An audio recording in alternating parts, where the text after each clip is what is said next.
You son of a...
What's up guys, Enkiri here. Today we're starting a new spin-off series. This past month or so we've been talking about things I don't like, right? So far we've covered bodybuilding, we've covered powerlifting, and we've covered CrossFit. And the butt hurt has been pretty strong so far. You can basically tell who's actually watching the videos versus who just sees the title and starts seething, foaming at the mouth so that they can come into the comments just to tell me how much of an idiot that I am.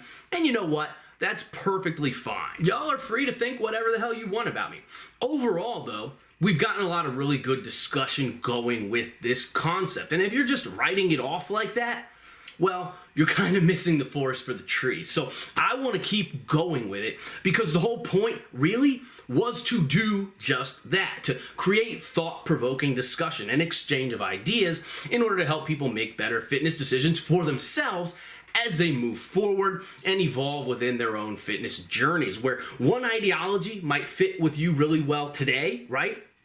Perhaps another one, a different one, might suit you better tomorrow, or a mix of all those things, or whatever. And so that's really what I was going for here. And I think we've been really successful so far, kind of opening up those doors for people and getting those conversations started so that the information can flow freely. And where up to this point, we've been covering the cons of these endeavors, right? Why I don't like X, Y, and Z.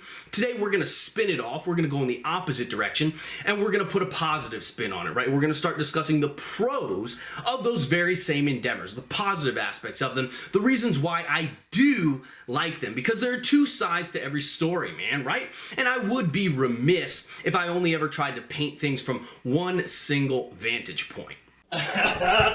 And just real quick guys, if you're in the market for a top-notch meal prep company, then be sure to check out FlexPro meals and use code ELITE for 20% off your order. The link is in the description. The food's legit. It usually arrives in just a couple days. They have a bunch of different high-protein meal options, and it's a really easy and convenient way to help keep your diet and your macros on track. And now, back to your regularly scheduled program. So today's video is why I do like bodybuilding. Now in the previous installment here about bodybuilding, I gave you guys 3 reasons why I don't like it. I'm gonna link that video below in the description for those who haven't seen it. But just briefly, the 3 reasons that I cited there were: 1, it neglects too many physical capacities. 2, it has no performance-based goals. And 3, it promotes narcissism and body dysmorphia. So that kind of gives you the general idea of what I went over in that video, what my main issues are with bodybuilding, with the concept of bodybuilding. If you want more details and more context, then just go watch that video real quick and then shoot on over back to this one. Today though, let's just jump right into the meat and potatoes. Do I dislike bodybuilding? Yes, in some ways I do. But can't I also like it? Can't I acknowledge the negatives while also simultaneously seeing the value that it lends to the fitness community? I say yes, Of course I can. And like I've said repeatedly throughout this series, I'm not telling anyone what to like or what hobbies they should choose to spend their time doing. I'm just offering perspectives, some that you probably have not heard before, so that you can make your own most informed decisions moving forward in your fitness journey, the ones that suit you best, whether that's in terms of your physiology, your temperament, your goals, your current lifestyle or circumstances, or whatever it may be. So 3 reasons why I like bodybuilding. Number 1, it teaches you muscular control. Number 2, it teaches you how to regulate your diet. And number 3, it builds self-confidence. So jumping in with point number 1, bodybuilding teaches you muscular control. Now, we can easily see this because the focus, the point of the endeavor is a development of individual muscle groups in order to create a certain aesthetic across the body. There are no performance goals. People who partake in this endeavor are chasing a certain look. Therefore, the weight is a tool to develop the muscle. If we contrast this with performance-based sports like strongman, powerlifting, Olympic lifting, CrossFit, etc., in those endeavors, the muscles are a tool to move the weight. So, kind of the converse there, right? You're often doing the same thing, but you're doing it with a completely different focus. As a performance athlete, the focus is on moving the weight or the implement or whatever it may be. As a bodybuilder, the focus is solely on the muscles themselves. You're trying to develop each group of muscles to a certain extent, and therefore you must be tuned into each one individually to a very large degree. There can't be any lapses in the synapses, right? If you cannot contract a muscle forcefully, absent resistance, like this, the maximal voluntary contraction, then you cannot contract that muscle forcefully against resistance, at least not to the same degree as the rest of them, the ones that you can create a larger maximal voluntary contraction with. And therefore, that muscle will start to lag behind the others, especially once you start adding the variable of load into the equation, which is going to cause the dominant structures to take over kind of by default. And so this can occur over an entire grouping of muscles. For example, the shoulders on both the left and the right side could be lagging behind other muscle groups, other pressing muscles like the pecs or the triceps. It can also occur as a unilateral deficiency. So it could just be that your left bicep muscle, biceps, has trouble contracting as compared to the right side, and therefore it lags behind in size. Your left arm could become smaller than your right arm, and that wouldn't be something that's an abnormal thing because we all have a dominant arm. That's just the way that it is. However, as a bodybuilder, these lagging body parts would be considered unacceptable because the aesthetic that's being sought after is typically one of balance and symmetry. And so that dictates that the athlete, it necessitates that the athlete gain adequate muscular control of every single group of muscles across the body. And this is the concept of the mind-muscle connection that you always hear him talking about, right? And while I'm not a huge fan of that concept, when it's overemphasized, I've railed against that idea before, there's certainly value to having this capability, a strong connection in as many of the muscles as possible across the entire body, whether you're a bodybuilder or not, really. As non-bodybuilders, people like me, we can borrow these ideas and the methods that they use, that they've learned and use to gain control over muscles that we may not naturally have the best control over. I have that same kind of thing. For example, my right bicep, I've always been able to contract. I could just feel it, contract it more strongly than my left one. I could always, I played sports, and I would always take off the left leg. If I was jumping when I was younger, I'd go off the left leg. As a consequence of that, I could always voluntarily contract the left calf a lot harder than the right calf. And so as non-bodybuilders, we can borrow these concepts. We can use these concepts to gain better control over those lagging muscles and muscle groups, and that's only going to be a positive thing for us in the long run. And bodybuilding encourages this aspect from its very core, essentially.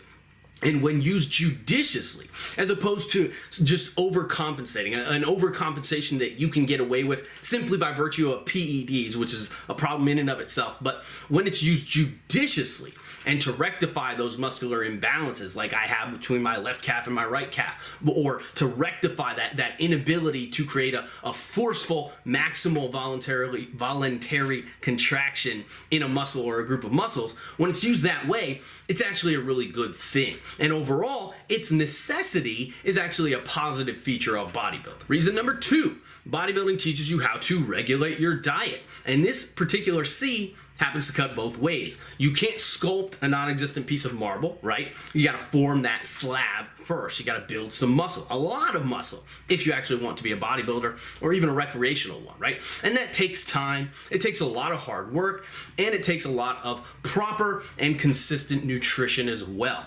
You will learn how to eat in a surplus, and you'll learn how to consume adequate amounts of protein, and you'll figure out how to do that consistently enough to add slabs and slabs of muscle onto your physique. Now, what sets this endeavor apart from other weight training ideologies, strength sports, for example, in powerlifting, you also have to build muscle, right? A lot of it, or you won't get strong. So even there, you have to figure out how to eat, how to diet and eat big in order to build plenty of muscle. But you don't ever really have to diet on the opposite end of the spectrum. Eat to cut, right? As opposed to eat to get big. You can, but you don't have to. And as such, many choose not to. In bodybuilding, however, even recreational, that isn't really a choice. What the hell is the point of spending all that time working on your physique if you never cut off the flab and show off the fruits of your labor? If you never actually sculpt that marble, right? That can be for a bodybuilding show, just getting absolutely peeled to be on stage, or it can just be something as simple as getting lean for the summer so that you can look swole and look good on the beach. So with bodybuilding, you actually have to learn how to regulate the diet on both ends of the spectrum, right? You aren't just eating big and getting big. On the flip side of that, you also have to learn how to eat clean, how to regulate your calories, how to maximize food volume to keep yourself satiated, find clean and lean protein sources, clean carb sources, healthy fats, all that good stuff. The components that actually really make up a healthy diet in the long run. And along with that, you have to learn how to have adequate self-control with your eating, adequate portion control. And that sort of thing can be tough to do when you are used to always eating big. And so it actually kind of acts as a check valve. It keeps you balanced. It makes sure that you don't go too crazy on one extreme or the other. And it makes sure that you have the tools to behave appropriately and act accordingly based on what your body needs. And this idea kind of reminds me of the time, I think it was like 10 or 15 years ago now, I was following all the stuff that got posted on T Nation, and Dave Tate was getting shredded for the first time in his life. He was a power lifter, right? And he learned how to eat big, I believe, from the man J.M. Blakely himself. And those lessons, which were ridiculous, stuck with him. And he got huge, right? But he also got pretty fat as a competitive powerlifter. And he wasn't in the best shape health-wise because of that. But eating big was all that he knew. So he had to recruit, I believe it was John Berardi, who was a bodybuilder and a PhD, and Dr. John helped him to kind of clean things up with his diet. He taught him how to eat healthy, how to learn portion control, and he taught him how to cut off some of that unhealthy body fat. So now, by using those tools of bodybuilding, right, Dave was able to kind of learn both sides of the nutritional coin, of the nutritional equation, and that allowed him to then regulate his diet in any which way that he needed, whatever suited him best at that particular moment in time. At that moment in time, it was losing some flab. And so that's just another damn good lesson that we can all stand to learn in our lifetimes. And finally, we're on to reason number 3, and that is that bodybuilding builds self-confidence. Now, some of you might be ready to scoff right about now, because in my original video where I was talking about why I don't like bodybuilding, I said that bodybuilding promotes narcissism and body dysmorphia, kind of not necessarily the opposite of this concept, but maybe this concept taken a little bit too far, right? Taken to too much of an extreme. And I believe that it does do those things. I've seen it do those things, but it's a double-edged sword in many respects, because yes, like I said, it can do those things, but it doesn't have to do those things. And I think a lot of whether this endeavor ends up being a good thing or a bad thing for the individual in question really comes down to that particular individual and how honest with themselves that they're willing to be, and how introspective that they're willing to be. And that's kind of a big thing here, introspection, right? You need to look in the mirror at the end of the day and ask yourself if the patterns of thought that this endeavor causes to swirl into your head are good for you, or if they're ones that may be starting to become toxic. And the point at which those divergences would occur is going to vary from individual to individual, right? Where one guy might be able to go all in with the lifestyle and gain nothing but positivity out of it. Another guy might need to keep one foot out the door the whole time, his whole career, lest he slowly morphs into the stereotypical douchebag that the owner of Planet Fitness became a billionaire by marketing against. And sadly, I think that PED use is also going to play a large role here as well, right? If I'm the type of personality who's predisposed to that narcissistic type of thinking that bodybuilding can create or promote, or enhance or whatever, then I'm also more likely probably to dip my toes into the world of PEDs as well. And I think that that is likely only to make it worse. One need only look at the top of the bodybuilding crop to kind of see that phenomenon at play. That's a highly self-filtering pool of individuals right there, and it kind of shows, right? But if I practice those skills of introspection, I think that I could avoid those potential pitfalls. I can see, if I do that, before I dive into that rabbit hole, right, that maybe that won't be the best path for somebody with my personality to walk down if I deliberately practice introspection. And so then instead of falling into those pitfalls, I would be able to continue to gain the positive aspects of the endeavor by deliberately staying only kind of partially immersed in it, right? Because the thing is, there's no denying the fact that getting bigger, getting stronger, gaining physical formidability, as well as pride in the way that you look, is going to transfer over into the way that you feel, especially if you were starting out smaller than the average dude to begin with, and now you've gained some size and some strength. You're a little bit more formidable physically, right? It's going to make you more confident. It's going to improve your overall outlook. And then with both of those things in place, it's probably also going to improve many outcomes for you as well, which is the most important aspect of all. In my opinion, the big thing is you would just have to watch out for the cultivation of those potential narcissistic tendencies, right? I think that's a pretty big issue across the fitness industry in general, but that's, again, a highly self-filtering pool, right? Especially the people who you see that are famous on social media. They're not really to be admired or emulated. Most of them don't even provide anything of value. They're mostly just there to show off because it makes them money and it gives them a temporary dopamine boost. But you aren't them, and you don't really want to be them because it's vapid and it's shallow.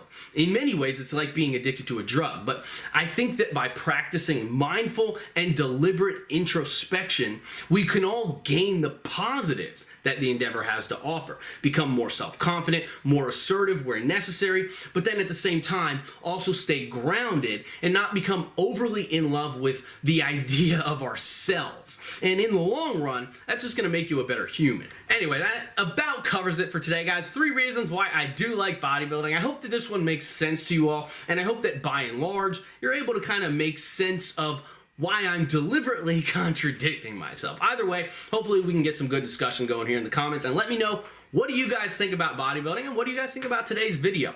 Please remember to hit the like button before you go, subscribe to my channel, leave me some love in the comments. Let's try to get the algo flowing on this one here. I'd really appreciate that, guys. Check out EnkiriEliteFitness.com for online coaching and training programs. The positive feedback that I've gotten from my training templates has been pretty immense for these last couple years, so be sure to grab one of those. Sign up for my Patreon if you want to support the channel, support the free content like this here. I did just release a new article on there this past week discussing heavyweights versus lightweights and which one I think is better for optimizing your lifting technique. I went with heavyweights, a little bit of a hot take there, but whatever. And no matter what your endeavor of choice, guys, keep training hard. I'll catch you all next time.